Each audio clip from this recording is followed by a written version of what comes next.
The Detroit Pistons, should they just fish or cut bait with the entire roster? They have a really weird situation with all the young guys that they have. The whole Cade Cunningham situation where he can't stay healthy.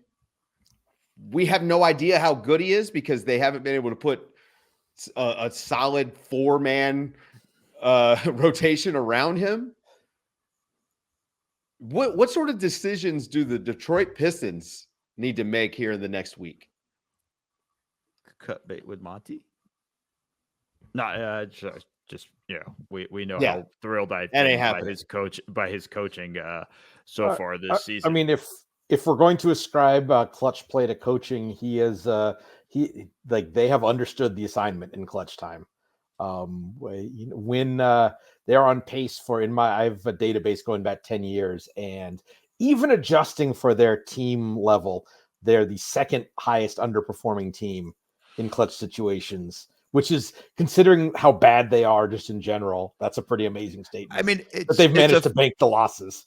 It's frustrating with this team because they're talented. They have talent on this team. Mm-hmm. Like when you look at the roster, you're like, you should win more games than you are actually winning at the current moment with that stuff. I don't think it'd be smart to cut bait on any of these guys right now. I think, maybe try to lighten up your rotation here a little bit with some of the stuff you're doing. Like, yeah. I mean, just don't play him. But it's more about consolidation is what well, I mean, like they have 1 million centers, like you don't need that many. And I think there's just like a lot of stuff like that. Like they need to kind of, as an organization, figure out. But I wouldn't cut bait on any of these guys. Cade, Ivy, Thompson, Duran, even Saucer. Like those are guys I'm not cutting bait on. And I think you have a chance to really build a team around that. And obviously you got to hope for some luck and good health, but like I think you have something there with those guys, and I think you need to start finding the pieces that fit around them after that. I mean, the part that's frustrating to me, and I know we joked about it, but you remember it was about 10 days ago where the quote came out that it was like the front office had reminded, like Monty Williams, like the front office reminded me that I need to get more on ball reps for Jaden Ivey, for a point guard. Yeah, or a combo guard at minimum. And it's just like, what are we doing here? Like, it's you're not good. So the most important, the important things you can do are instill habits and evaluate. And you're doing. I'd be trying James Wiseman at point guard. I mean, why not? Like, you're not winning games. Well, no, you've won 6 games. Just give it a shot. You never know. But get guys. Get some credible lineups out there. Yes. And you have to play, as you say. They've got the players. They've got a couple of good vets on the team too, and Bogey and Alec Burks. Like, you can put credible lineups out there. Let's see what it looks like when you have that, and get some real reps for these young guys, and so you can start to evaluate. Like, is Jaden Ivey just an undersized 2? Is he a combo guard? Is he a star? Like, we haven't, like, he does some stuff. Obviously, the athleticism is off the chart, but you just haven't. And similarly, like with Cade, you've putting him in these extreme non-shooting lineups and wondering what he looks like as a lead. Okay, he's not Luka. Okay, doesn't mean he's not like a high-level piece to have on your team. What does he look like as an offensive initiator when you have a real offensive lineup on the court? Put those lineups out there. Let's give it a look.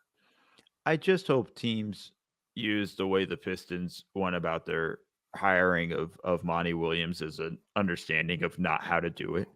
When the guy turns you down a couple times, you don't just throw more money at him, because then you have to remind him to play your point guards. I need to put the ball in the hands of, like, that quote is a ridiculous quote for a coach to say. Like, that's just absurd.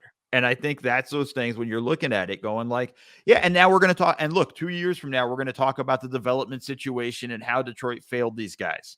And it's going to be a scenario because of this. And I just think, like, that's a massive mistake organizationally. And I don't think they should trade any of the guys. I think they need to play these guys. And as you said, evaluate and put some stuff out there in that stuff. They're the most frustrating team in the sense of just that. I understand why the Spurs lose games. There's not a ton of talent on that team besides Victor Wembanyama, a couple of guys I like, but nothing really amazing. If you put Victor Wembanyama around some of those guys with him with the Pistons, like, yeah, they ain't a playoff team, but they're competing. They're winning more than 10 games, winning sure as shit more than 6. Like, I think there's more stuff there in that sense. And I think that's one of those things. And I think that's just a problem that we're looking at with the Pistons. Well, this is where player development is a cheat code, because the Spurs actually do player development and they do it in season. I mean, we watch guys get better every year. I mean, Devin Vassell is a great player development story, I think, for the Spurs. Some of the stuff that he does off the dribble that wasn't necessarily in his game when he first came in. Detroit, who's gotten better there in the last couple of years? No, like I'll now you turn me into defending. And I'm saying now that they have a new years. I mean, yeah, but now it's like right. It's more. But I mean, but I think just in the sense of changing the situation with the coach and all of that stuff, I think you kind of have to give them a pause in that stuff. I thought, I mean, you could probably point to Jeremy Grant coming over and then blossoming and all that stuff, but it didn't really develop. But like, look, I just don't think they have the development focus, but I think that's organizationally their issue. And I just think that's the problem with a lot of teams around the leagues, and I think that's one of those things. But just going again to just the Pistons with what they have on their roster right now, like there's not a trade I'd make that would include any of the young guys, in the sense of like, I need to see what we have and in these guys. And I think these guys have talent. I just can't believe they really don't play the way they're supposed to.